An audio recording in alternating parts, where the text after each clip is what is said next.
The Western media would have you believe that Russia is committing some sort of egregious crime through its military intervention in neighboring Ukraine. But as a matter of fact, Russia is putting an end to several very serious and ongoing crimes committed by the regime in Kiev, installed into power by the US in 2014. Crimes that began in 2014 and have only just ended because of Russia's military intervention. First and foremost was Kiev's relentless war against the Donbas region in eastern Ukraine. This left 14,000 dead on both sides, including over 3,000 civilians. This crime has been brought to an end by Russia's military intervention.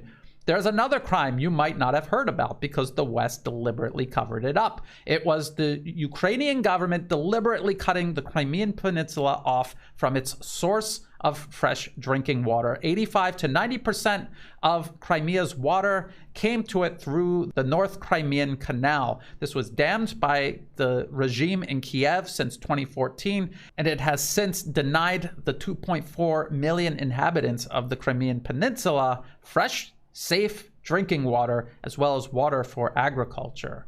This is a crime against humanity. The Western media covered it up, but they would at certain times admit it, but just to brag about how much trouble it was creating for Russia. Like this Bloomberg article right here, Crimea's water crisis is an impossible problem for Putin.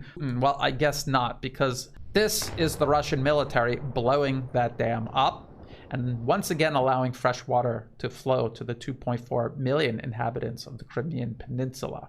This is another crime against humanity carried out by the Western-backed regime in Kiev that Russia's military intervention has brought to an end, and one you will not hear mentioned in the Western media as they continue trying to bolster support for a government that has done so much damage to its own people and to its neighbors.